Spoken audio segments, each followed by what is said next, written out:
میں نے دوران خطبہ بخاری شریف اور مسلم شریف کی ایک روایت پڑھی ہے جس میں سرکار دو عالم صلی اللہ علیہ وآلہ وسلم نے نا 7 لوگوں کا ذکر کیا ہے۔ وہ 7 لوگ جن کو اللہ پاک کل قیامت والے دن جب حشر کے میدان میں کوئی سایہ نہیں نہ ہوگا تو اللہ پاک ان 7 لوگوں کو اپنے عرش کا سایہ عطا فرمائے۔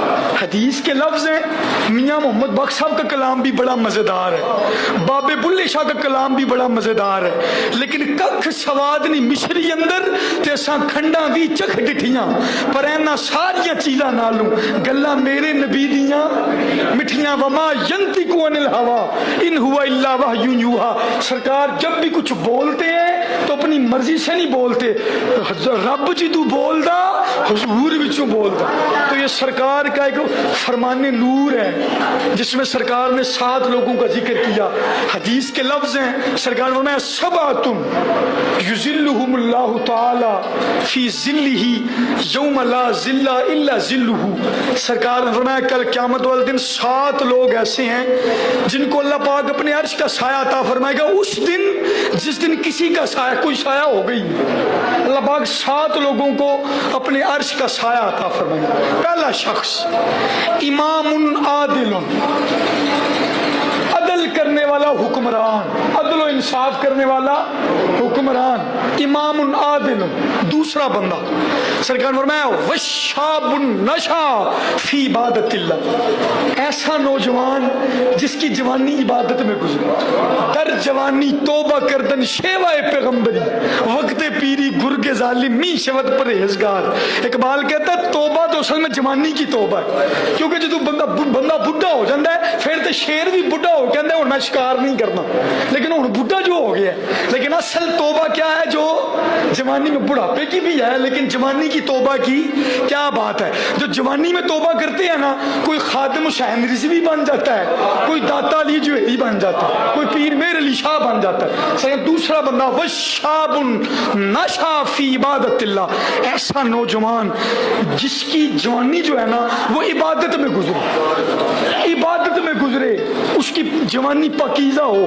تیسرا بندہ سرکار نے فرمایا ورجل قلبہ معلق فی المساجد، ایسا بندہ جس کا دل مسجد کے ساتھ لگا ہوا ہے، وہ مسجد سے چلا بھی جاتا ہے لیکن اس کا دل پھر بھی اٹکا ہوتا ہے مسجد کے ساتھ کہ میں نے فٹافٹ پھر مسجد میں جانا۔ تیسرا بندہ۔ چوتھا سرکار نے فرمایا ورجل داتہ امرات ذات حسب و جمال فقال انی اخاف اللہ، وہ نوجوان جس کو ایک حسن والی عورت اور مالدار عورت گناہ کی دعوت دے، زنا کی دعوت، لیکن وہ اس کو کہ فقال انی اخاف اللہ، یہاں پہ اور تو کوئی نہیں لیکن میرا رب تکن دے اور مجھے اس سے ڈر لگتا ہے۔ سرکار نے کہا جب کل کوئی سایہ نہیں نہ ہوگا تو اللہ پاک میرے اس امتی کو، اس بندے کو جس کے سامنے حسن اس کے قدموں میں بچھ رہا تھا لیکن قدموں میں بچتے ہوئے حسن کا انکار کر کے اس نے یہ کہا میرا رب مجھے دیکھ رہا ہے، مجھے رب سے ڈر لگتا ہے۔ سرکار نے کہا جب کل کوئی سایہ نہیں ہوگا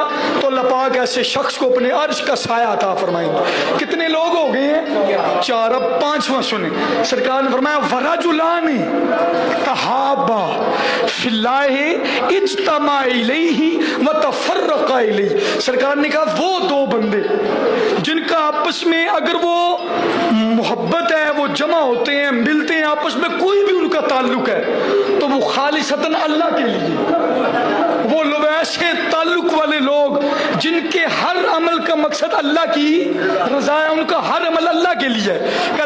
کل قیامت والے دن جب کسی شے کا سایہ نہیں ہوگا اللہ تعالیٰ ایسے لوگوں کو اپنے عرش کا سایہ عطا فرمائیں گے۔ 6واں شخص سرکار نے فرمایا ورجل تصدق بصدقۃ فاخفاها حتى لا تعلم شماله ما تنفق يمينه۔ سرکار نے فرمایا وہ آدمی جو ایسا صدقہ کرے جو اتنا چھپا ہوا ہو، فاخفاہا، اتنا چھپا ہوا صدقہ، اتنا چھپا ہوا صدقہ کہ جو اس کے دائیں ہاتھ نے خرچ کیا نا اس کے بائیں ہاتھ کو پتہ ہی نہ ہوگا اس نے کیا دیا۔ ایسا چھپا ہوا صدقہ جو کرتا ہے کل قیامت جب کوئی سایہ نہیں